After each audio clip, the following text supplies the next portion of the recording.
धनबाद के झरिया अंचल में हाल ही में हुए रंजीत साव हत्या की गुत्थी पुलिस ने सुलझा लेने का दावा किया है। रंजीत की 30 अप्रैल को शाम में झरिया सिंदरी मुख्य सड़क पर ऊपर कुल्ही के पास अपराधियों ने गोली चलाकर हत्या कर दी थी। रंजीत अपने बड़े भाई टायर व्यवसायी रंजन साव के साथ मिलकर टायर और चावल का कारोबार करते थे। आपको बता दें कि 30 अप्रैल को रंजीत भागा स्टेशन के पास अपने शोरूम में बैठे थे कि उसी वक्त शाम का कुछ 4:30 बज रहा होगा। तभी बाइक पर सवार होकर 3 अपराधी रंजीत के टायर शोरूम पर पहुंचे।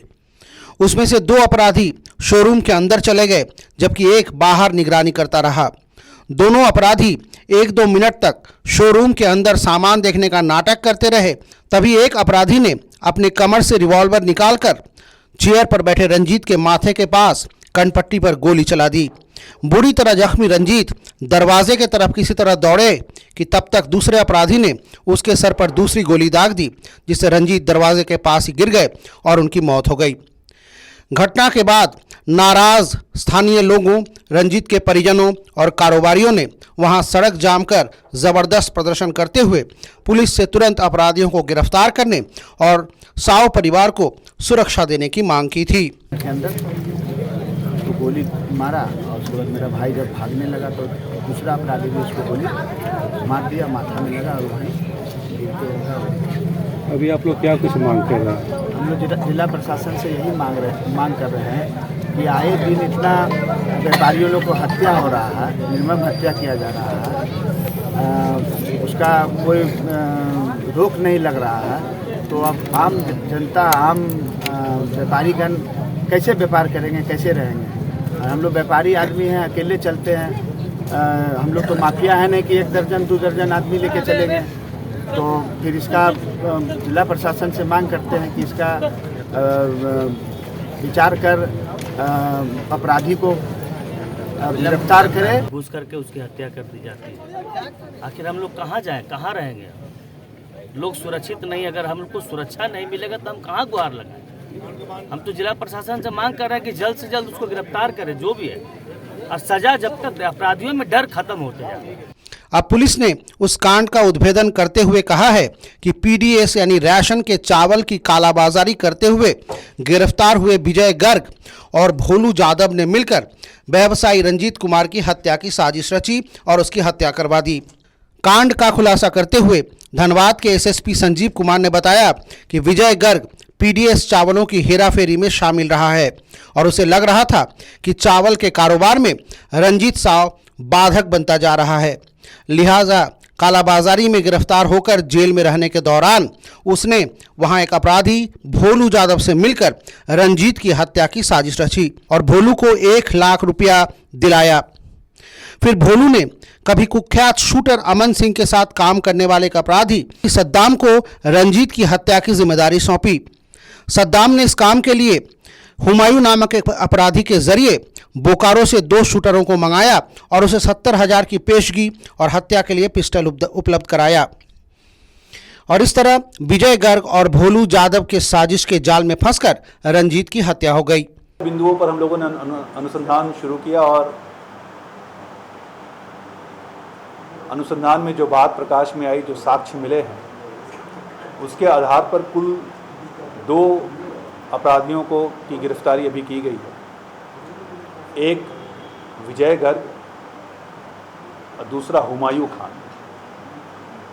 इसमें अन्य 2 अपराधकर्मियों का भी जो संलिप्तता प्रकाश में आई है, उसमें 2 अपराधकर्मी जेल में बंद हैं, सद्दाम और दूसरा भोलू यादव। अनुसंधान में जो बात प्रकाश में आई उसमें ये बात अब तक पता चला है कि विजय गर्ग कुछ दिनों पहले जेल में एक कांड में पीडीएस के कालाबाजारी मामले में जेल में बंद था और विजय गर्ग और भोलू यादव दोनों एक साथ रहते थे। विजय गर्ग का ही जो राइट हैंड है वो भोलू यादव था। भोलू यादव अभी भी जेल में है।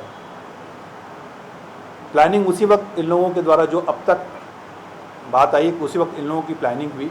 वहाँ पे विजय गर्ग उस इलाके में पीडीएस का कि कालाबाजारी में भी पहले शामिल रहा हुआ है और पीडीएस का काम भी करता है उस इलाके में। तो एक छत्र उस इलाके में राज करना चाहता था और उसमें जो इनका रंजीत साव थे और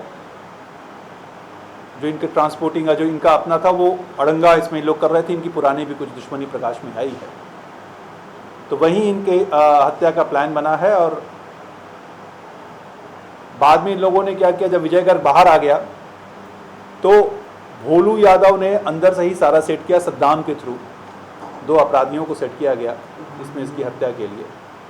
और भोलू यादव ने फिर विजयगढ़ को कहा कि ठीक है मामला सेट हो गया है, और 1 लाख रुपए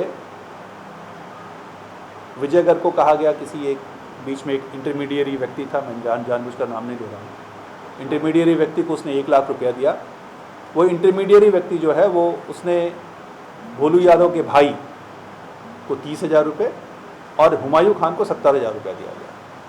फर्दर जब बात पता चली कि भोलू यादव का जो भाई था उसने 30,000 रुपया लिया है अपने घरेलू काम से, वो क्योंकि 1 लाख रुपया में सेट हुआ था, तो 30,000 रुपया भोलू यादव ने अपने भाई को दे दिया घरेलू काम से, जो अपनी माँ को दे दिया।